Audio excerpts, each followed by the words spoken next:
Hey everybody, we're here with a new look at The Last of Us Part 2. We've got Anthony and Kurt from Naughty Dog here. We're going to be running through that new trailer, and we are going to be seeing what we can learn about all the new gameplay and mechanics that are teased that we saw there from a significantly older Ellie.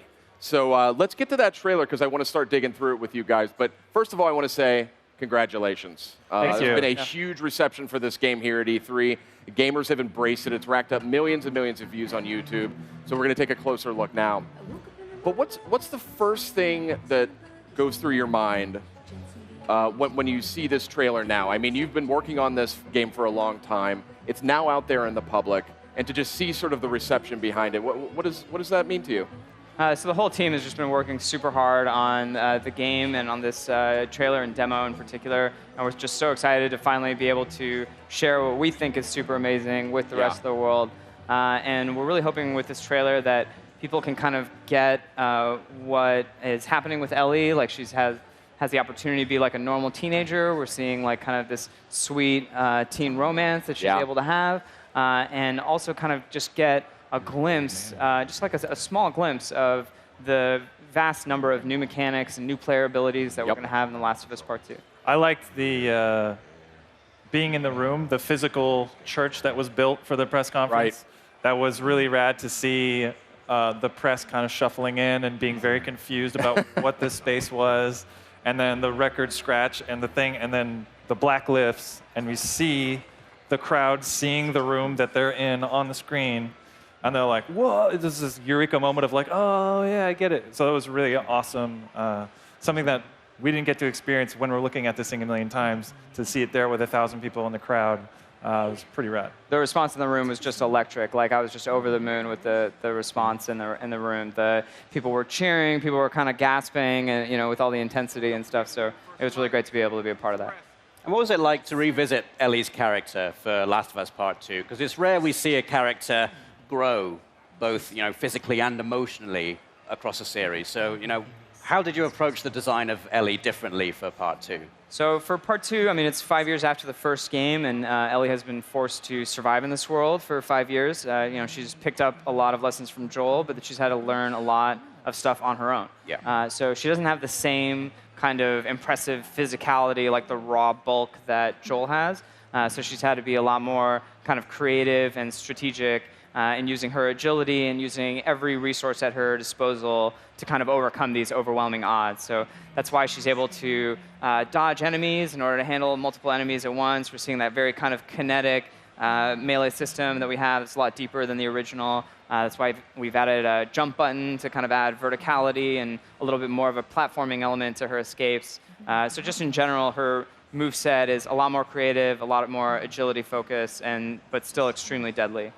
I personally like that we age our characters kind of over in real time. Like we did similar thing with Uncharted 4 with like an older Drake, and kind of similarly here we get to see as we've aged as developers, and the character gets to grow up with us.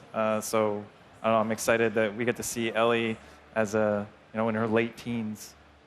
And I got to point out just the technical mastery here on that kiss. That is extremely difficult to make a kiss between two non-human characters, essentially look that realistic. So incredible job there.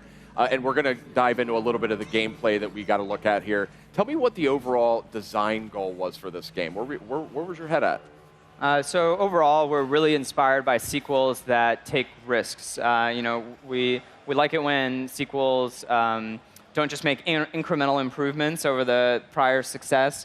With this game, we really wanted to take a hard look at every subsystem in the game, question all our assumptions, and ask ourselves, like, how can we take this to the next level? How can we make a quantum leap with this system? So it's just like one small example, the stealth system. We've introduced analog stealth.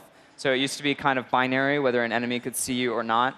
But now the combination of the stealth foliage, the foliage that Ellie is able to move through, and her stance, whether she's standing, crouched, or prone, those two factors combine to kind of influence how well enemies are able to see you. So it creates a much more nuanced, kind of deep system. And we've kind of taken that same approach with melee, crafting, traversal, just across the board with all the gameplay systems. Sort of a higher fidelity in these systems that we know from The Last of Us Part 1. Both in terms of the choice that is available to the player strategically, but then that choice is represented with the Naughty Dog level of fidelity. Yep. So I mean, it's kind of like those gorgeous. two pieces, Yeah. create the experience. Excellent. Yeah, just something like going prone sounds simple, but the vegetation it allows us to do and the different combat spaces it allows us to create, now we have to think about, oh, the enemy AI now has to check under things, and there's all these new interesting areas that we can let the player go, and how to use prone in a variety of situations, going inside vegetation, going under cars, being on top of something and being prone to hide from an enemy below. So yeah, something that's simple, and then there's like all these interesting gameplay things that we can get out of it. So it's like those, where do we get those big wins for what we can do in design and really push, give the player more breadth of strategy and options. Ellie is obviously a very accomplished survivor now. So how do you strike that balance between making the player feel empowered when they're controlling Ellie, but also making the world feel like an incredibly dangerous place to be? I think the thing is that we've escalated both. So you'll see that the AI is even smarter than the first game. You can see them constantly coordinating with each other, relaying the knowledge that they know about. You can see them referring to each other by name, kind of even showing the depths to which we're trying to represent these as like real intelligent humans. And then at the same time, Ellie has become even more capable, between the dodge or her new crafting items like the explosive arrow, giving you kind of this very deadly long-range option. So by bringing up both at the same time, we're both increasing the tension. But every way that the player is able to deal with these challenges has to be strategic. You have to kind of be creative and use every resource at your disposal in order to overcome these very intelligent enemies. One of the things I want to point out here is this melee combat is Ellie has this ability to sort of dodge very quickly. She's much more nimble than Joel was in the first game. So tell me a little bit about how that melee system kind of comes together in The Last of Us Part 2. So we really, again, wanted to kind of question our assumptions about the melee system and ask ourselves, what can we do to make this deeper, more complicated? So by giving the player a defensive option, it's really like adding a whole new dimension to the melee combat. So it's almost like going from 2D to 3D. So not only does it give the player the ability to manage multiple enemies at once, it really creates just a system where you need to know when is your time to go in and when you kind of have to play defensively and back off. And one thing I think is really cool is that we're able to bring the depth kind of other, like a more traditional melee-focused game, but kind of pair it with the fidelity of a Naughty Dog game. So whenever she does a dodge, there's this whole pretty intricate system where it examines the direction of the incoming melee strike, and she does something contextual that is always kind of, that honors where that move is coming from. That's a great detail. That is some high-end stuff there. It also allows us to have different weapon types that the enemies use. We see the bigger guy at the end there with his big pickaxe. Yep. And he's got a kind of a different set of things. He's blocking attacks. So blocking and parrying is a feature of this new system. We have dodging and different types of weapons. We have smaller handheld weapons and then bigger two-handed weapons and these really big weapons. So there's all this different complexity of how the weapons interact with each other and how the bigger enemies can swing and interact with the environment, hit things and knock them off. And then, yeah, he can pick you up and throw you through the environment all systemically. So it's really exciting to really develop that in the heat of a stealth encounter. To be able to have these melee engagements it just adds another, yeah, like Anthony said, it's like going from 2D to 3D of, the depth of combat. Every time I watch this, I just see new visual details in animation and lighting that I didn't notice the last time. I mean, it seems like no matter how bad it gets in these combat situations, there's always something you can do to escape. You've always got an option. I mean, how did you design the game in such a way that it feels like that you're on the edge, but you're never completely down? So it's, again, it's a very desperate world. It's very high pressure with these very intelligent enemies. But one thing that's kind of important for people to realize about this demo is this is just one possible playthrough through this space. So I think at any given time, I think Perceptive viewers will notice that like the player didn't have to go this way. They could have gone this completely other way. She didn't even have to go into this store. So kind of the combination of these very wide, kind of lush environments with the very intelligent AI that kind of is able to coordinate and react to every choice that you're making, along with kind of this new suite of player abilities. I think players are going to be surprised at kind of the very emergent, unique moments that they're able to get based on their own choices in the space. How stealthy can you be in it? Could you technically sneak through this entire area without engaging any enemies at all? I mean, one of the goals for us is we always like when you can stealth by. And, one of the pillars of this is to give the player as many options in combat, and one of those options is to not fight. Yeah. So, depending on the space, depending on the story, depending on a lot of things, but we always want to encourage, whatever play style the player chooses. And yeah, like you mentioned, escaping is like a big thing, and we always want to feel like every space has somewhere to escape to or a way out where confrontation isn't the only option. So that's kind of built into all of our levels, the hiding places and vegetation and just escape routes in general. And escape is always like kind of a critical part of The Last of Us, like kind of core combat loop. So it's about these like moments of extreme tension when enemies don't know exactly where you are.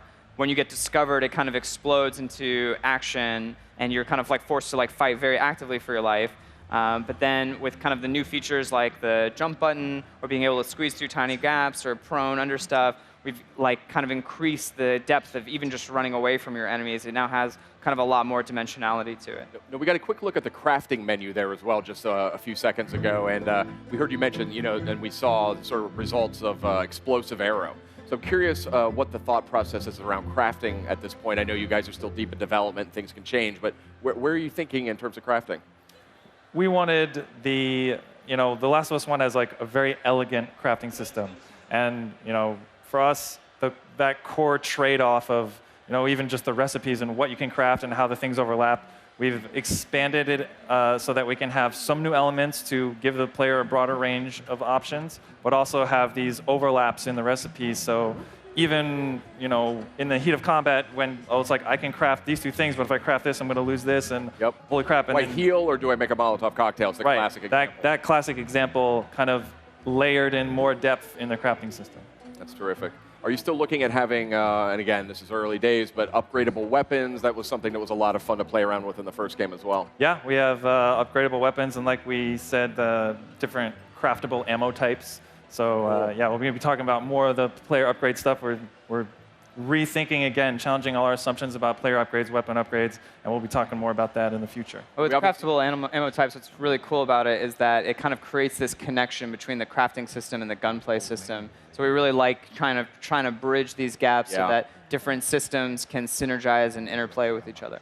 Now, I don't want to get ahead of myself or anything here, but we did see human enemies in this. Presumably, the infected are still running around, making people's lives difficult. So what can you tell us about just sort of the broad strokes of how you're approaching that? So we can't talk too much about the infected, but we can say that they still are a very big threat in this world, and that we will be featuring new types of infected in The Last of Us Part 2. Cool. Good to hear. I mean, how open is the world? We saw the combat situation there, and you've mentioned that the areas are quite big, and you can approach situations in multiple different ways. Like, was that a goal of yours, to make the environments feel bigger and more open? Yeah, this is the first Last of Us on PlayStation 4 and PlayStation 4 Pro. So we're taking that idea of, giving the player more options, giving the player a little more width on some spaces. It always, of course, depends on the story, depends on the tension we're trying to get in a given moment. But yeah, and also the idea of kind of seamlessness is just something we always try to push for in our games, and that extending into the layout of levels and where a combat space is and where isn't a combat space. What is an explore space? What's a combat space? Kind of blurring that line a little bit and making sure the player's on their toes as far as like where a threat could be in the world. This is something that Kurt's been pushing really hard on, which I'm a super big fan of, is this sense of like kind of never really knowing quite when a combat space ends and the next one begins. And not only does it mean that there's this very consistent sense of threat, but it really strengthens the sense of place and the sense of immersion that the player has, because you feel like without kind of the, oh, this is a combat space, this isn't, which even if it's subliminal, I think players pick up on, by kind of making it a little bit more analog, a little more seamless, you really feel like you're in these locations. That's great.